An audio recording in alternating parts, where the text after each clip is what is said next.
Welcome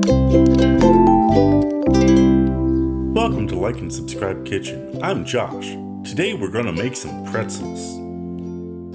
Active dry yeast blooms best at a range from 110 to 115 degrees. The best way to know if your water is in that range is to take the water's temperature. So we're going to start straight in the bowl of the mixer. There's our packet of yeast, a tablespoon of sugar, and our water that is 110 to 115 degrees. I stir that just a little to make sure all the sugar and yeast dissolves well. And now you let that bloom for about 5 minutes. The yeast is going to take a few minutes to bloom, so while that's taking place, we should melt the butter, add the salt to the sifted flour. It's been about 5 minutes, so most of that yeast is bloomed. We're going to move on to the next step. Attach the dough hook, and we'll add the flour a little at a time to make sure we're not spilling it all over the counter. And the melted butter can go right on top. Then mix on low until it's combined.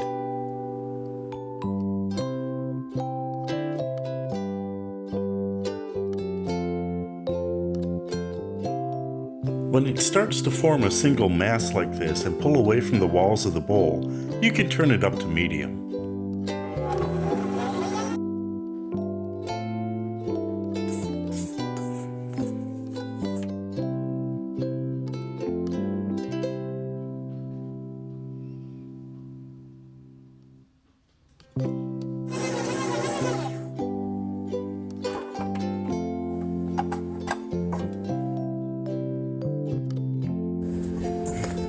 So this dough will stay pretty sticky. Move it to an oiled bowl, flip it around a little bit just so the oil gets on both sides. That will prevent any bit of that from drying out. And now we need to just stick this in a warm place for about an hour. It's pretty cold in my apartment today, so I turned the oven on to about 300 degrees and I'm just going to let it rise here. And just cover that with a clean towel and let that rise for about an hour. It's been a little over an hour now and look how much that has risen. I'm going to put just a little bit of flour on my hands, just so it doesn't stick. We're going to get 8 pieces out of this. So what I would do is find the middle spot, try to get nice even pieces that you can cut in half, because half is usually easy to find.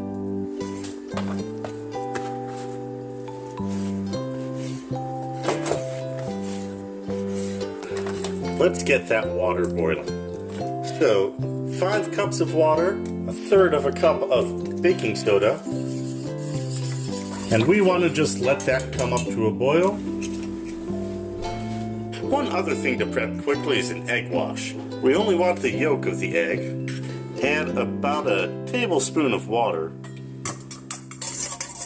Alright, we'll come back to that later.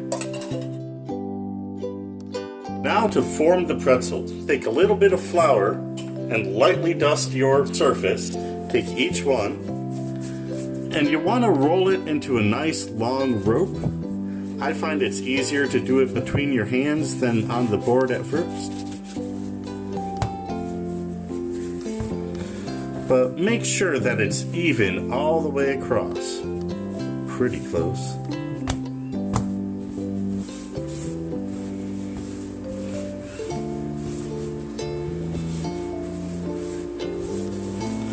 Then, knock off any excess flour, form it into a U, and just take the edges and fold it back on itself.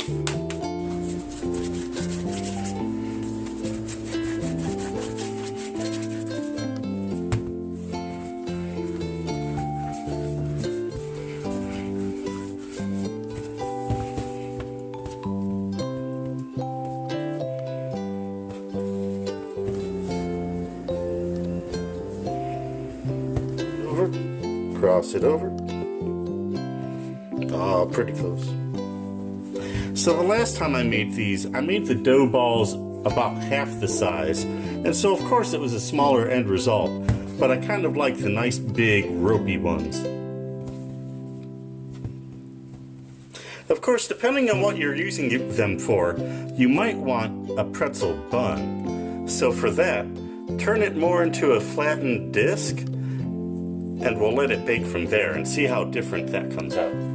Put it in top side down first. And it really does not take very long.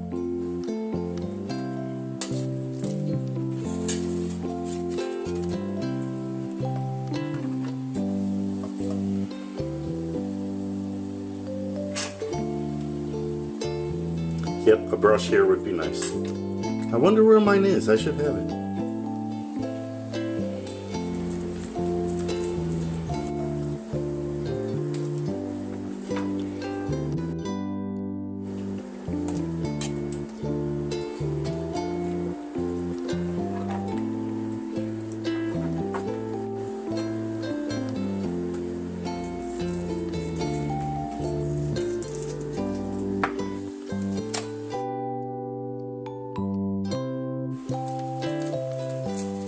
And now we're going to finish them in a 450-degree oven for about 12 to 14 minutes.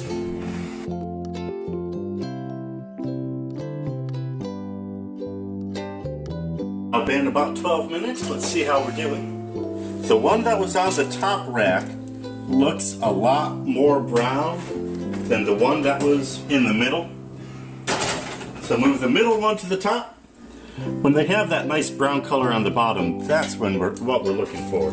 Onto the wire rack to let them cool down. They've cooled down just a moment, so they're cool enough that I can move them to make space for that other batch that needs to come out now. So there we go. Pretzels. And is that the cheese sauce from the bechamel video? Oh yeah. Nice big soft pretzels. Gooey cheese sauce. Wow, that's really good. Because I'm curious, I want to see how that pretzel bun came out. Yeah. I know a couple of sandwich recipes that would go great with. If you learned something in this video, click that like button, share with your friends, and consider supporting us on Patreon or Venmo.